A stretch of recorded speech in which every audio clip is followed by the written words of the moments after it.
Hurricane Irma caused the largest power outage in the U.S. ever. Nearly 8 million customers lost power in the path of the storm, and many counties in Florida won't have power restored for at least another week. Now, you never realize how much you rely on power until you lose it.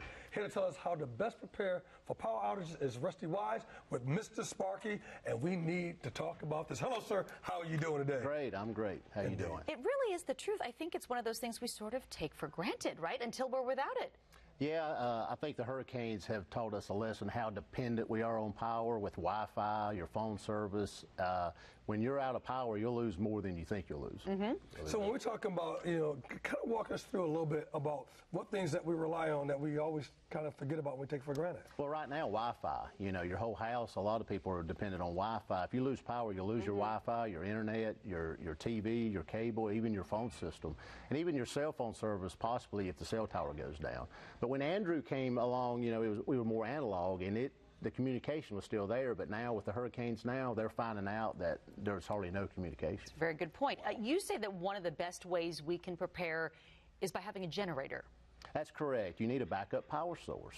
You really do. I mean, just think, if you were out of power for a week, could you survive or not? Just imagine, go cut off your main at your house and live for a week. Could you stand it? So start thinking about that.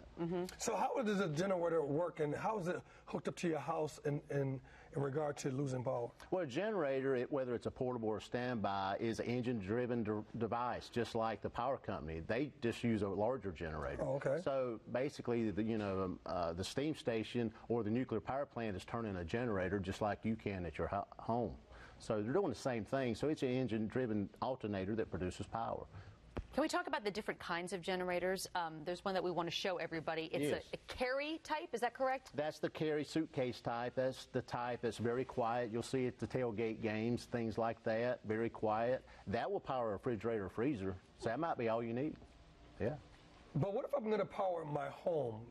If you're going to power your home, you got your refrigerator, your freezer, you got a whole bunch of different things. Yeah, you'll need a standby. We've got some pictures of that. We've got some pictures of a portable. That's a gasoline portable. That possibly will run your AC and some other circuits. That's a gasoline unit, just like regular gasoline would use. And then that's a propane unit. I like the propane units because the gas doesn't go bad in the unit. If you're dragging it out of your building once a year, you might want a propane because propane doesn't go bad.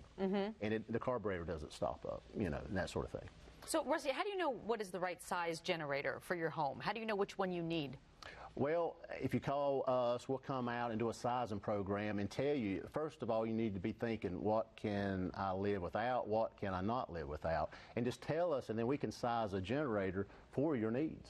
So, okay, I want to go back. When you said, what can I live without? So if I need my lights on the second floor and I don't want to lose lights, I need to power that. I'm going to get my... Yeah, we can pick out certain circuits and power that, or we can do the whole house, but of course the investment cost will be different depending on what all you want to run. If you want to run the whole house, it's going to be a larger investment. And you just walk us through, I'm sorry, you just walk us through a list of that? Yes, like refrigerator, freezer, microwave, TV, some lights. If you're on a well pump, you definitely want a well pump if you're outside the city.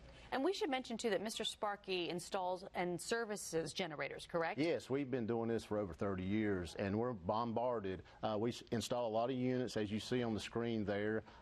We're bombarded. We just got a truckload in this morning of generators. Now, I ordered those before the storm, so we've got some generators. So if you need some, you need to be calling us. Because when Sandy came through, it was 6 months after Sandy that we could get generators. If you're in a floodplain, what do you do to the generator? Do you lift that up? What do you do to make sure? Depending on the floodplain, we can raise it 3, 4, 5 feet. Now, down at Florida, they'll put them up 10 feet up in the air. But we can elevate them so if you're in a floodplain, they won't flood. Yeah. Rusty Wise, thank you so much. For more information or to schedule a generator sizing evaluation, call Mr. Sparky. The number 704-323-8006. Again, 704-323-8006. You can also visit SparkyGenerators.com. SparkyGenerators.com. As Rusty mentioned, they have generators now. It'd be a good time to call. Thank you so much. Thank you for having me. All right, we'll